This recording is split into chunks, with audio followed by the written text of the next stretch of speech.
welcome back to Monday edition of the Five Reasons Gambling Show. I am joined today with a guest, thankfully, not just me by myself, and he's repping the Heat gear as he should be. I have Ray from Playbook Sports Network, I should say, messing up that. Ray, it's your birthday too, right? Yep, sure is. Big 30 for me. Man, wow, you don't look a day over 22, I would say.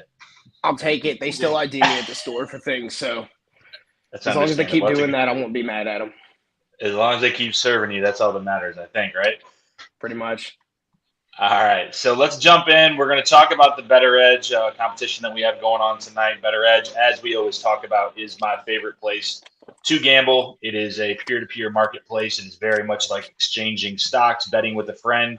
You can go on there. You can always find the best lines. As we're going through today, looking at things, you'll see that you have every sport imaginable: NBA, MLB, NHL, soccer, racing, basically anything you could possibly think of. Futures markets, player props. They're really expanding what they have on there.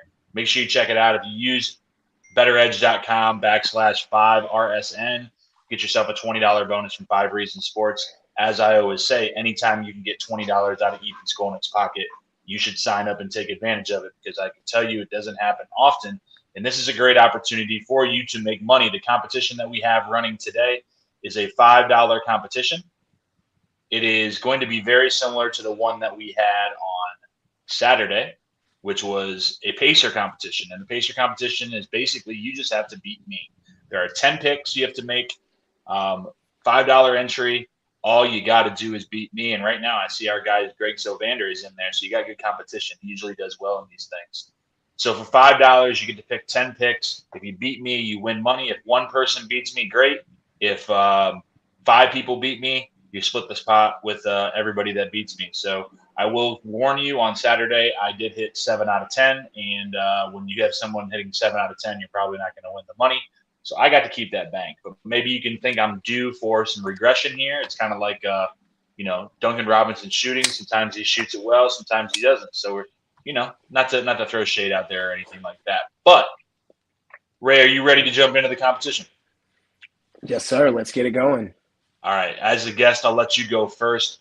Not necessarily what's your favorite play, but you can just start at the top. What is one of your favorite plays for the competition? Well, since the Heat are the early game, we'll go ahead and start off with them. Okay. I've watched Bam a lot. It's not, the Heat's fan base is real pertinent to being like, Bam doesn't want to score, Bam doesn't want to this. Bam has a whole lot of responsibilities, and right now playing against the Knicks, his responsibility is to defend, basically navigate the offense, and to rebound. And because of that, his scoring has taken a slight dip. And they've got his line set at 17.5 points, and I'm actually on the under with that.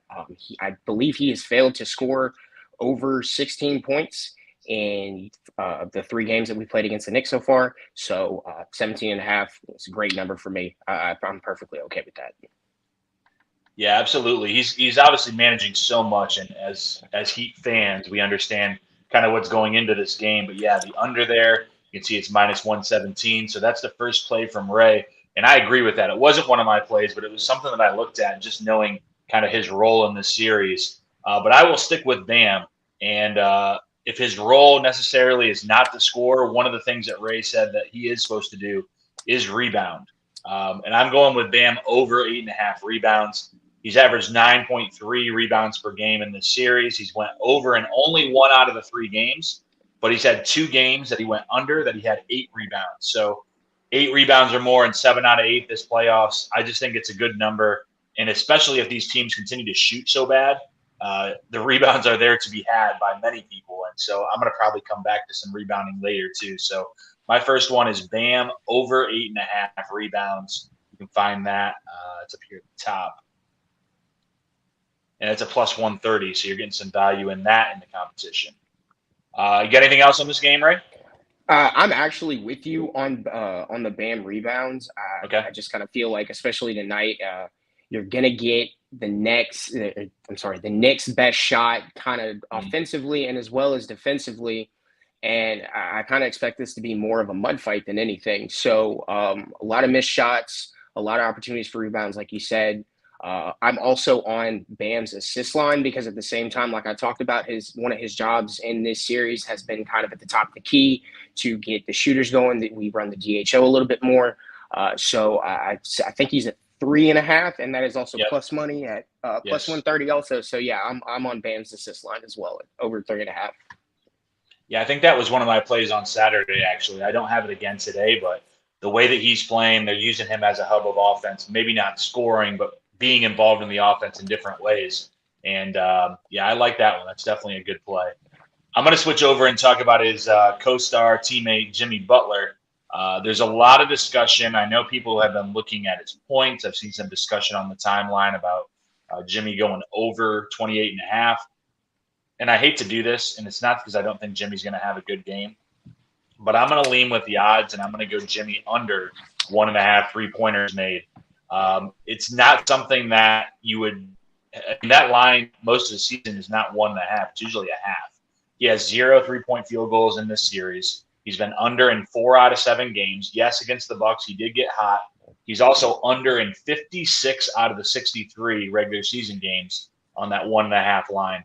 I'm not going to make a couple games against the Bucks scare me about this. Jimmy under 1.5. Even though I think he has a good game, I think he's going to score in other ways. Totally thought you were going to go with the point line there with the way you were prefacing that. I was like, oh, this is bold. Okay. What do you? What else you got? Let's see here. I still staying with that game. I'm also on Jalen Brunson over 5.5 assists. Even though I think it's going to be a rock fight, I think especially with just the way that they're fixing to try and find somebody to replace quickly. I feel like somewhere along the way they're going to find somebody in the corner that manages to hit a couple of these shots. Jalen Brunson gets about 4 assists a game within this series against us. I've seen so. Again, I know it's going to be kind of a rock fight, or at least that's how I feel it's going to be. But also, the Knicks have to find a way to orchestrate some offense, and it's not going to necessarily be Julius Randle taking step back threes. It's going to be Jalen Brunson trying to find a way to find his open teammates in the corner, around the elbow, and things like that. Yeah, I think his role is going to increase without Quickly, and Quickly hasn't played really well, but he was playing better last game before he got hurt. I think they'll lean into more of playing guys more minutes than the Deuce McBrides and Derrick Roses and Evan Fourniers, those types of guys. I just don't see, with your season on the line, that's who you're going to lean on. It just doesn't make sense to me. Now, as Heat fans, I hope that's what they do because, certainly that would be in our favor as Heat fans. So I'll stick with the Knicks. I'll go with my third one is Julius Randle over 8.5 rebounds. He's averaging 13 rebounds per game in this series. He obviously didn't play in the first game, so that's over 2 games. In Miami, I found this stat actually on Twitter. They average the most rebounds per games to opposing power forwards this playoffs, and it's 13.5 rebounds per game that they average to their opponent's power forward. So if you think about in that previous series, Giannis in some of those games, that we play small with Max Strus, Caleb Martin, like those guys at power forward. So I think, Julius, while he is not efficient in his scoring, and I think that's going to continue, I think he can find other ways to get involved by rebounding. And I went with the Randle over 8.5 rebounds for my next play. I like that, especially considering, like I said, the rock fight. We already talked about Bam with his rebounds and a lot of opportunities to get them. I could see that definitely. I think I have one last pick from that game, and it goes back to this thing about the rock fight, the mud fight, and it is the under. This will be the fifth game. They've scored. They've only hit the over once. Is what I'm getting at with this. So it's been hovering around the 105, 106 mark on other books and things like that. I see we have it at, I believe, 206.5. I'm sorry. So definitely goes with the rock fight thing that we're talking about. A real defensive game. So the Heat and Knicks total under 206.5, I believe, is what it is.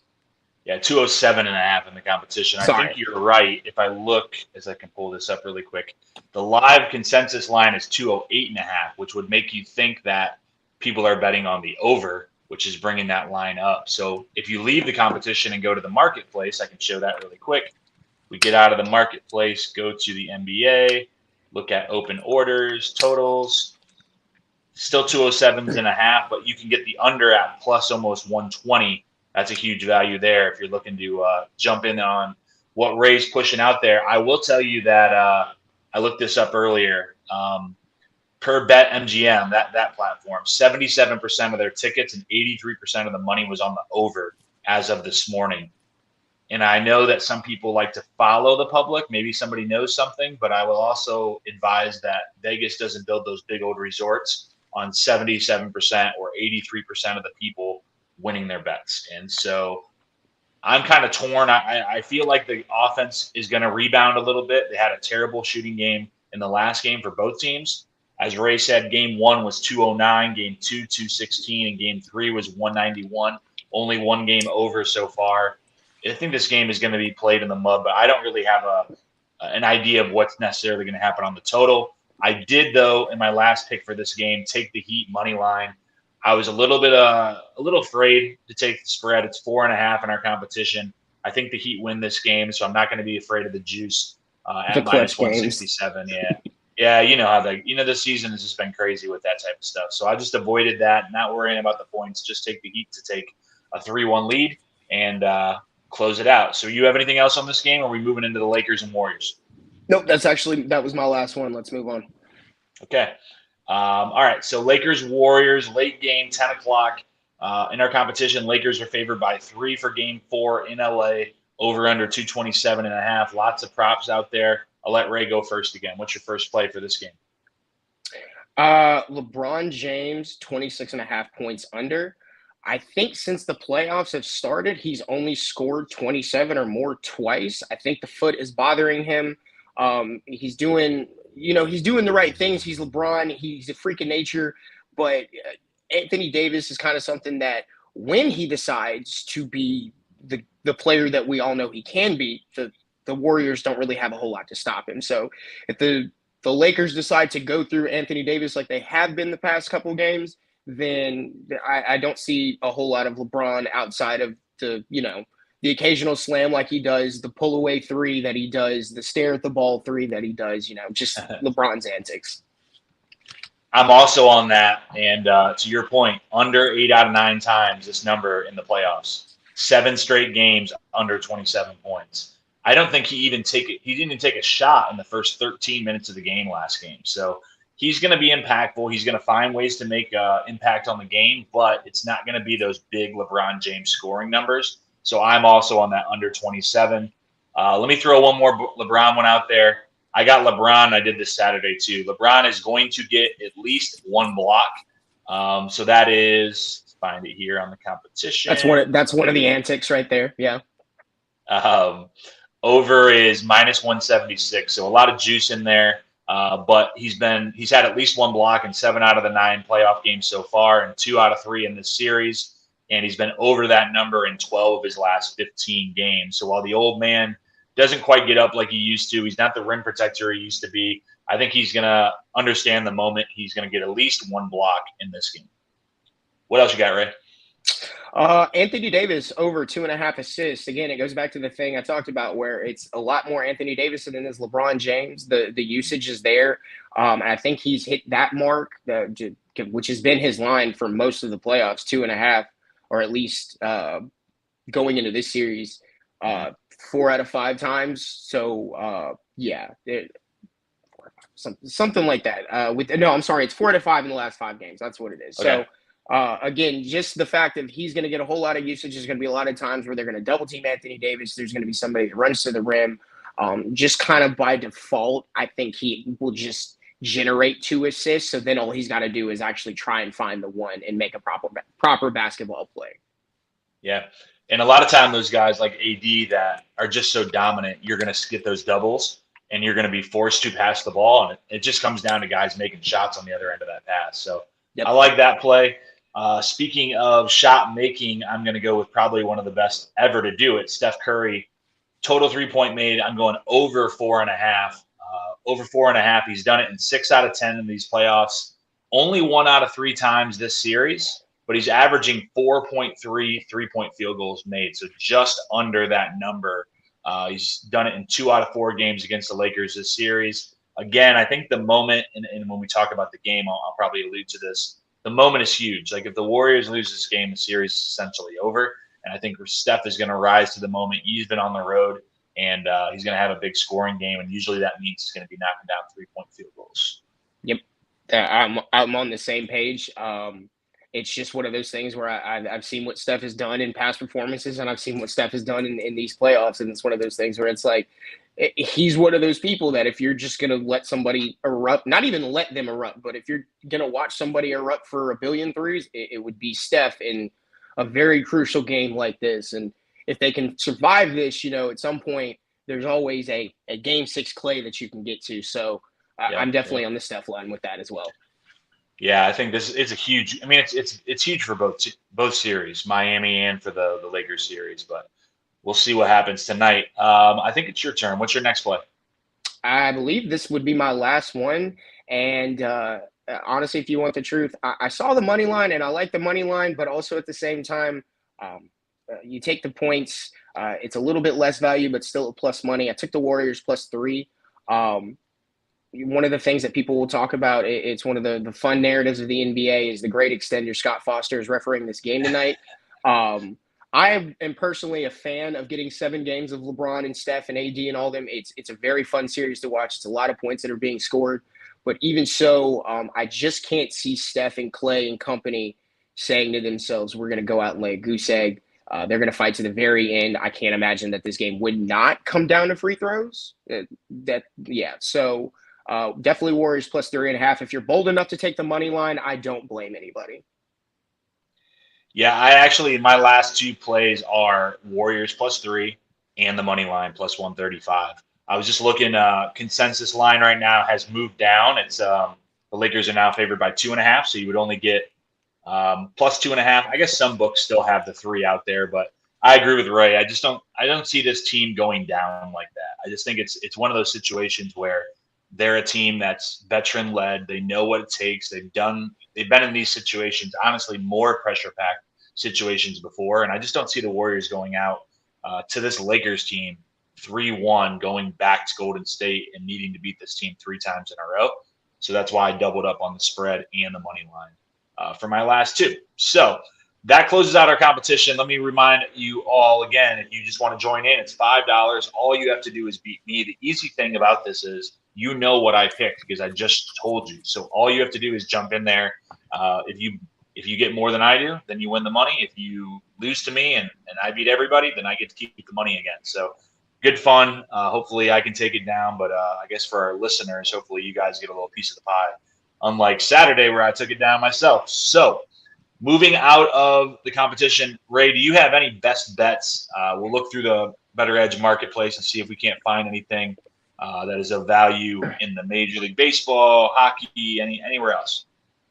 I only have one single play, and it's something I've been doing all season. And I know it kind of seems like a newbie practice or whatnot.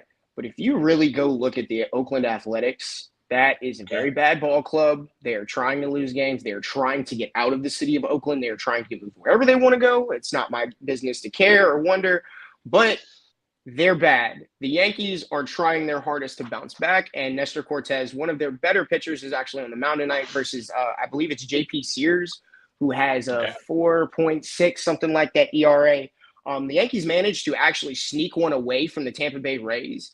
I don't feel like their bats have necessarily cooled down. They scored 6 in a game with Garrett Cole, where actually Garrett Cole just kind of blew the game himself, and they the Rays ended up scoring 6 in an inning, coming back and winning in overtime. So the Yankees bats are not cold by any stretch of the imagination. The Oakland Athletics are not good at all. So I believe the run line is plus or minus 1.5 for the Yankees, and it was plus money when I looked at it. That might have changed. But if you can find Yankees minus 1.5 plus money, or anything really under 120, minus 120, go for it. Knock that out of the park. Yeah, I like that. I'm pulling up as we talk about it. So the run line, where are we at? Plus 101. So if you're looking at the Oakland side, right now there's an open order for Oakland plus 1.5, which is not what Ray's telling you to do. He wants you to go Yankees minus 1.5. You're looking at the Oakland side of it. If I'm looking consensus, it's a minus 120. Here on Better Edge, it's minus 109. You're getting 11 cents value there. Same thing. If I want to take the Yankees, I'm looking on my consensus. It's plus 115 because it's minus 1.5. I would go in here on a limit order. And if I know I can get this, minus one, I can get plus 115 elsewhere.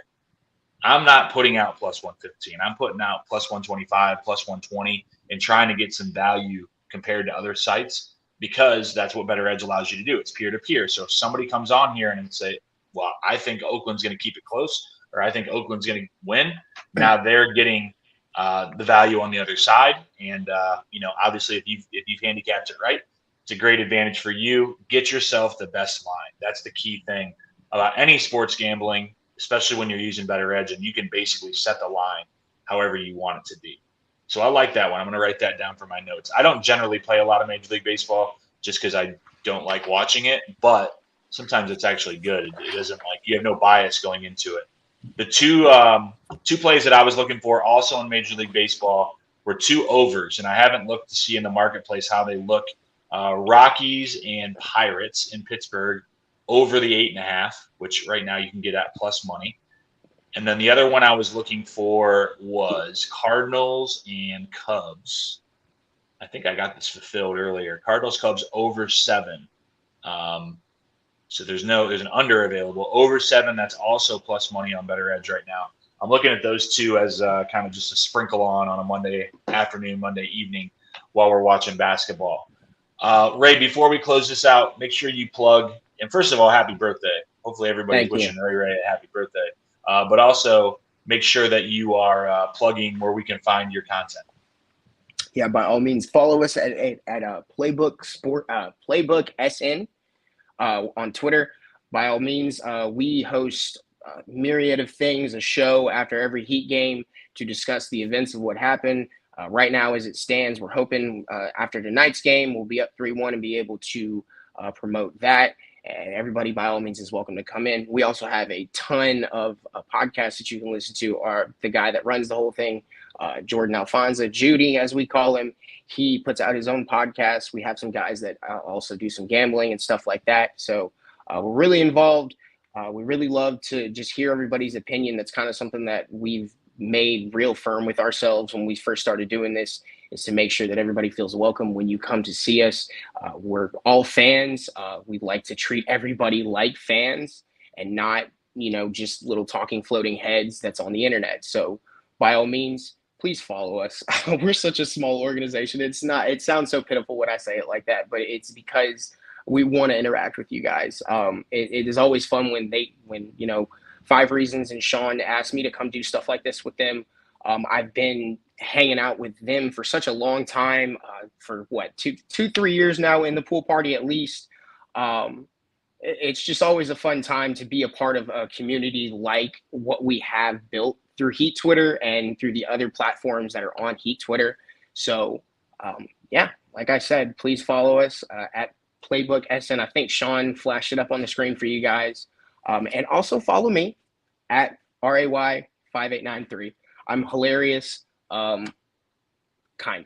Sean will tell you. I was going to say, I needed a hard out there to try to save you from coming across too full of yourself. But no, definitely check out Playback. Sean will give you the warning. It's, listen, just recently 5 Reasons went over 50,000 followers on Twitter, 10,000 almost for the 5 on the Floor page. But it starts at the beginning. Like Ethan would tell you, if he's telling the story of 5 Reasons, it started with a couple followers, a couple podcasts. So when you're doing good stuff, you're treating people the right way. I think it's a good representation of South Florida. And you guys do more than South Florida, just sports in general. And it's cool the community you guys are growing alongside all the other cool communities we got going on. So appreciate you coming on. Check out Playbook, check out Ray, and jump in that competition tonight. BetterEdge.com/5 Reasons. It's 5RSN is where you can get your code to get $20 from me. Thanks, guys, and go Heat tonight.